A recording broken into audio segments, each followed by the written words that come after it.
With the official arrival of the northeast monsoon, we at PressMet break down the dynamical aspects of northeast monsoon and analyze what is in store for the 2020 season. So come about this exciting discussion and feel free to share your views in the comment section. IMD announced that northeast monsoon made onset on 28th of October with a delay of slightly over a week. This onset coincided with the withdrawal of a monstrous southwest monsoon season, signaling one of the delayed withdrawals. Climatologically, the southwest monsoon currents usually bid goodbye from the entire country on October 15th, and the withdrawal process starts as early as September 15th from the northwest. As the westerlies slowly transition to easterlies and the monsoon circulation moves south, an anticyclone settles over India, except South India, signaling the arrival of the northeast monsoon season for Tamil Nadu, Karnataka, Andhra Pradesh and Kerala. There are many conditions that cause delayed withdrawal of southwest monsoon and hence a delayed onset of northeast monsoon.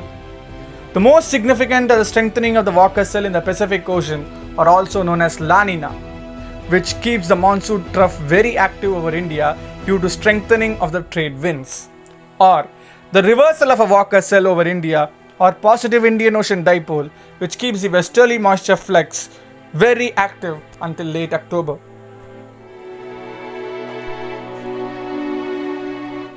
Monsoon Trough is a low pressure belt embedding the Intertropical Convergence Zone (ITCZ) and an active cyclonic circulation.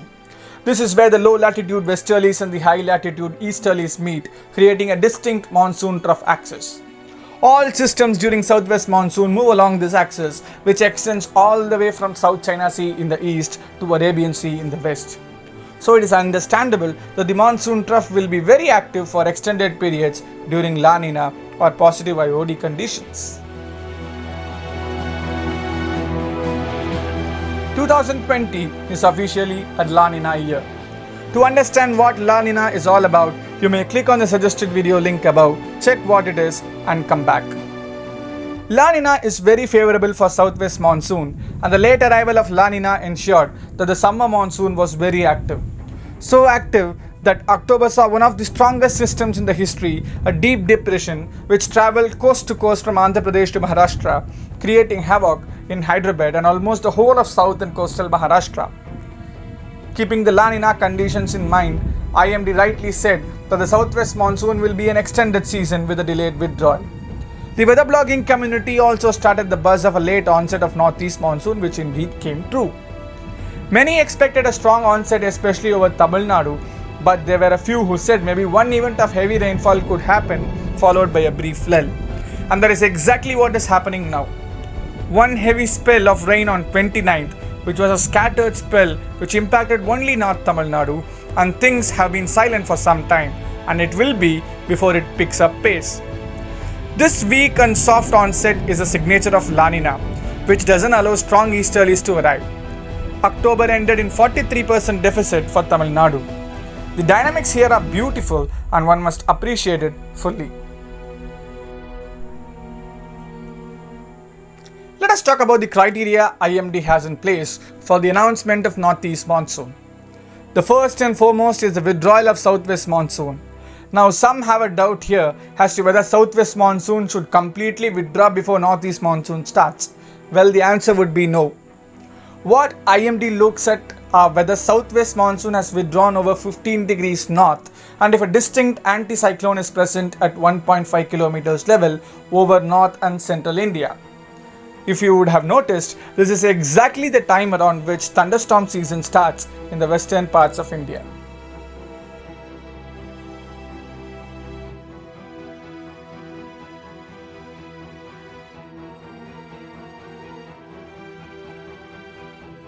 The second criteria is to look at the strength of westerlies and easterlies at 850 HPA, which is 1.5 kilometers above ground level around coastal Tamil Nadu.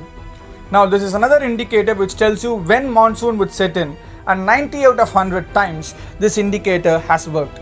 So people tend to take it as granted and start declaring onset dates the moment they see easterlies at 850 HPA. This is not, however, true. At every level starting from the surface, easterlies should have set in over Tamil Nadu coast. This means from sea level, to 1.5 kilometers above sea level, easterlies should be present and should be persistent. Now that brings us to the next question. What are persistent easterlies? Now to understand persistent easterlies, we have to understand one basic feature. If there is a low pressure system or a cyclone in Bay of Bengal around southwest monsoon time, then monsoon advancement will happen faster. If there is a low pressure system or a cyclone in Bay of Bengal around northeast monsoon onset time, northeast monsoon onset would be delayed unless and until it is a very strong system. Why so? Every time a system forms, it changes the wind direction. The moment it changes the direction, the criteria of persistent easterlies at all levels are not met and northeast monsoon gets delayed. While during the southwest monsoon, if there is a system in the Bay of Bengal, then it kind of pulls the westerlies towards it and the Somali jet would be activated, and thus onset happens at a faster pace. So what is a Somali jet? What is its significance? We shall discuss that separately in a separate video. A general criteria IMD has in place is widespread rainfall over coastal Tamil Nadu. Now this is perceived by many in many notions as a general criteria. Widespread means rain should be there to a decent extent over coastal Tamil Nadu in total. But generally what we do is when we see one or two heavy spells in coastal Tamil Nadu, we say this criteria is met and so onset has happened. But not really. There should be significant rainfall over the coast of Tamil Nadu. Now another question pops up. What is significant rainfall? It is colloquially defined as more than 60% of the recording stations in any given district receiving moderate rains. IMD has also made it a point not to declare northeast monsoon onset before 10th of October even if some or all of the above criteria are met.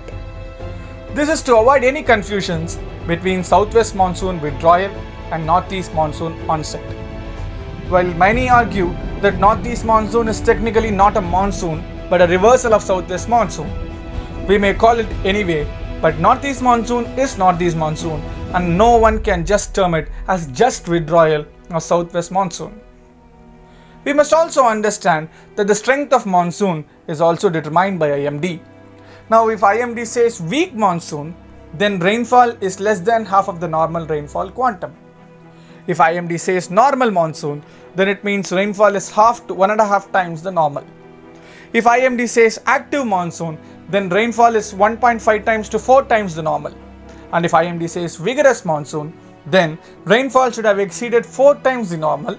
Rainfall at least 2 stations in coastal Tamil Nadu and South Andhra Pradesh should exceed 5 centimeters and 3 centimeters elsewhere, and it should be widespread. The northeast monsoon dynamics are very different. There are aspects via which northeast monsoon rains happen: tropical easterly wave and a cyclonic circulation in southwest Bay of Bengal. A tropical easterly wave is an inverted V-shaped wave which deposits vorticity in the lee of the wave trough axis, resulting in strong convergence. If easterlies are strong, then these cloud bands get pushed in from the bay all the way to coast and interior. This gives sustained moderate to heavy rains. Another mode is a cyclonic circulation, that is a low pressure in the Bay of Bengal, especially the southwest Bay of Bengal. The circulation extends from bay to land, resulting in a widespread heavy to very heavy rainfall for durations that are relatively short compared to the tropical wave action. There are instances when a cyclonic circulation is active both over Southwest Bay and Southeast Arabian Sea, a phenomenon known as dumbbell, coined by IMD meteorologist. This dumbbell gives widespread rains to entire South India.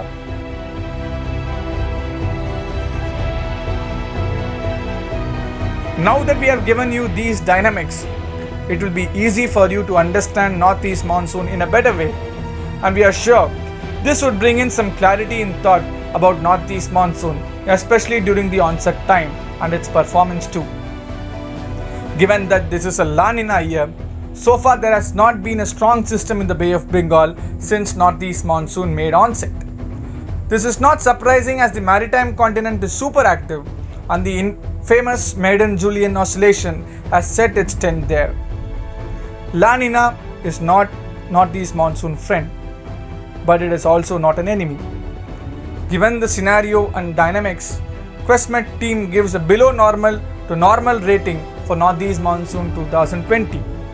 This doesn't rule out district level excess rains. We are only giving an overall likely scenario. We hope you all enjoyed our video. If you like our videos, please share and subscribe to our channel and hit the bell icon for exciting updates and prompt notifications. We look forward to seeing you through another video, and until then, this is Guru Arvind signing off for QuestMet.